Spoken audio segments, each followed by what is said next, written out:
India finds themselves in a strong position after day one of the second test here at the Sher-e-Bangla Stadium in Mirpur.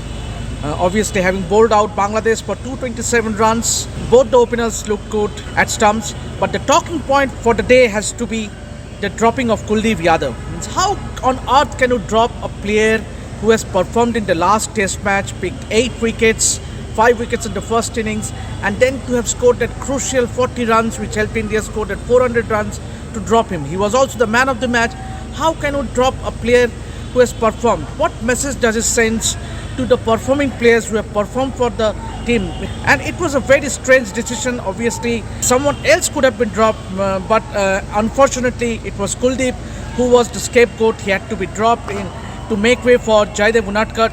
Talking about the team composition, it was another interesting thing. The stand-in captain KL Rahul at the coin toss did mention that according to him it was a bit confusing as to how the wickets will play because there was some grass on it, and he did mention he was suggested by the team management, by the support staffs, which includes the likes of head coach Rahul Dravid, batting coach Vikram Rathore and bowling coach Paras Mamre.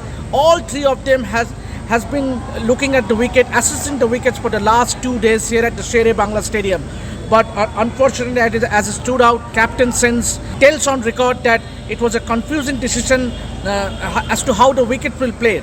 So these were the two talking points, but the one thing that stood out on day one has to be Jaydev Unadkat. What an outstanding comeback it has been for Jaydev Unadkat, playing after almost 12 years. He last played in that test match against South Africa in 2010 at Centurion, where he was wicketless. He was only 19 years old, and then to bounce back the way he did today on day one of the test match. He picked 2 wickets, especially in the initial breakthrough. He got the wicket of Zakir Hassan, who scored that brilliant 100 in the first test at Chittagong.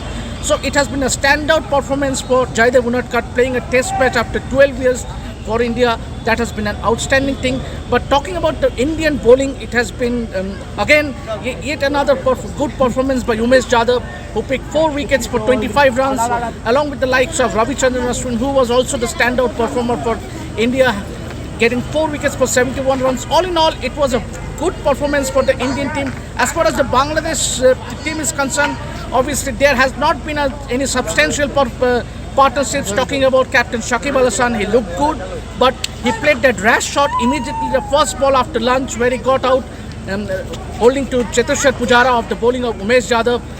Obviously, the standout performance for Bangladesh has to be Mominul Haq, making a comeback in the test match for Bangladesh. He scored a brilliant 84 runs. He was a bit unfortunate to have missed 100.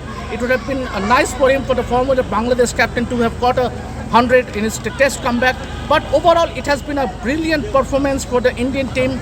Apart from that controversial decision to leave aside Kuldeep Yadav, what does it say for mental health? Means obviously a player like Kuldeep, who has been in and out of the team, and you perform in the first test match, get 8 wickets, score those crucial runs, and you find yourself leaving aside. So this has to be the talking point. So India finds themselves in a very strong position. So this is me, Debasis, signing out from Sher-e-Bangla Stadium here in Dhaka. Keep watching this space and subscribe Rep Sports.